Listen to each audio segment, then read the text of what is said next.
Ayon sa narinig sa balita sa radyo, ang mundo ay nasa panganib dahil sa solar storm.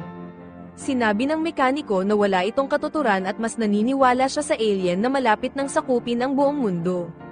Samantala, isang dalaga na nagngangalang Alba ang nakasakay sa scooter patungo sa ama niyang pinag-aaralan ng pagbabago ng klima. Bago siya pumasok sa loob ng kuweba ay binidyohan niya muna ang sarili. Nakumpara nila ang temperature sa labas at loob ng kuweba tapos ay humingi ng mensahe si Alba sa ama para sa kanyang diary.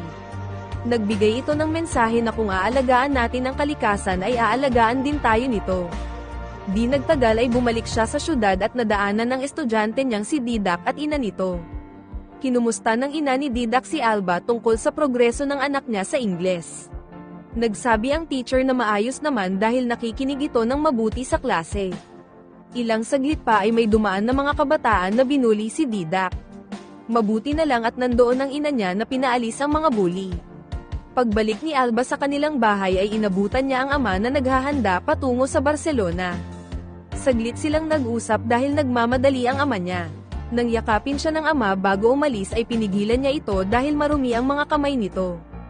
Ikinalungkot ng ama ang inasal niya sa pagkakataong iyon. Kinabukasan, pinagtripan ng mga bully si Didak na itapon sa lawa. Sinubukan ng paparating na si Alba na pigilan ng mga kabataan ngunit tuluyan nilang hinagis ang batang hindi marunong lumangoy. Tumalon si Alba sa lawa upang sagipin si Didak. Kasabay nito ay nagkaroon ng solar storm at namula ang buong paligid. Pag-ahon nila ay nasusunog na ang buong paligid. Sinubukan niyang buhayin si Didak sa pamamagitan ng CPR. Parehas silang nagtataka kung ano na ang nangyayari sa mundo. Patuloy na nasusunog ang paligid at mga tao ay nasunog na rin. Nakita ni Didak ang labi ng kanyang ina sa nasunog na tindahan kaya pinakalma siya ng guro. Sumunod na eksena ay makikita si Alba at Didak na naglalakad sa snow hanggang sa narating nila ang kuweba. Sa loob ay natagpuan ni Alba ang gamit ng ama at iyon ang ginamit nila ni Didak bago sila magpahinga.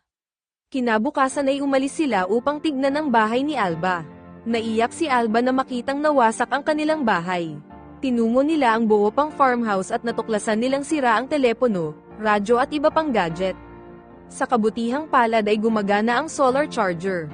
Gamit ang cellphone ay sinubukan niyang tawagan ng ama ngunit hindi ito sumasagot.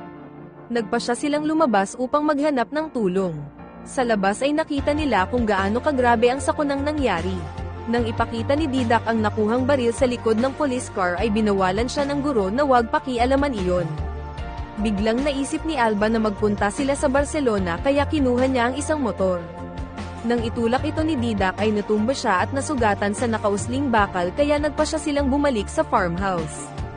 Kinagabihan ay nagising si Alba sa sakit, nilinis niya ang kanyang sugat, at tinignan ang mga lumang litrato. Kinabukasan ay tinignan niya ang diary ng kanyang ama at napagtanto niyang tama ang ama tungkol sa global warming. Tinuloy niya ang pagbibidyo sa mga nangyayari sa kanya. Nalulungkot siya na ilang araw nang walang dumadating upang i-rescue sila. Pagsapit ng gabi ay nilagnat si Alba dahil sa tinamong sugat kaya inalagaan siya ni Didak. Nagsabi siya na kailangan niya ng antibiotic. Nagsabi si Didak na maghahanap siya ng antibiotic ngunit pinigilan siya ni Alba dahil delikado sa gabi. Nang makatulog siya ay umalis si Didak upang maghanap ng antibiotic.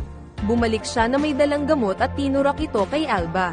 Binisita niya din ang kanilang nawasak na tindahan at garahe kung saan siya tumutulong sa paggawa ng traktora. Gumising si Alba na mabuti na ang pakiramdam. Niyakap at hinalikan siya ni Didak sa tuwa dahil magaling na ang sugat niya. Ngunit nag-iwan ito ng malaking peklat. Nagsabi si Alba na gusto niya ang peklat at tato dahil may magandang istorya sa likod nito. Sa kanyang video diary ay nagplano si Alba na magpunta sa Barcelona ngunit nag-aalala siya na hindi sila matagpuan sa bahay ng ama niya. Habang natutulog ay binangungot si Didak at nang magising siya ay may nakita siyang dugo sa kama. Labis siyang nag-alala kay Alba kaya hinanap niya ito. Muli ay may nakita siyang dugo sa binti ng guro ngunit nagpaliwanag si Alba na regla iyon na normal lang sa babae upang magkaanak. Napatanong si Didak kung gusto niyang magkaanak. Tapos ay napagkatuwaan nilang magbasaan.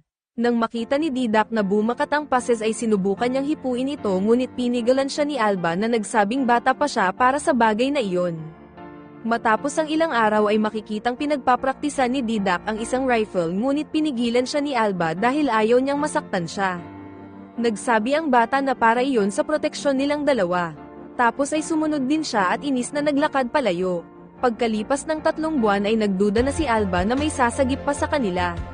Sa paglipas ng mga araw ay natutunan nilang mamuhay gamit ang survival guide na ginawa ng kanyang ama. Nire-record ni Alba ang mga nangyayari sa kanila at tinrato niya ang kanyang camera na parang isang kaibigan. Maraming taon ang lumipas, nagbinata na si Didac at naging matipunong lalaki. Nagsimulang makaramdam si Alba ng kakaiba nang makita ang magandang katawan ni Didac.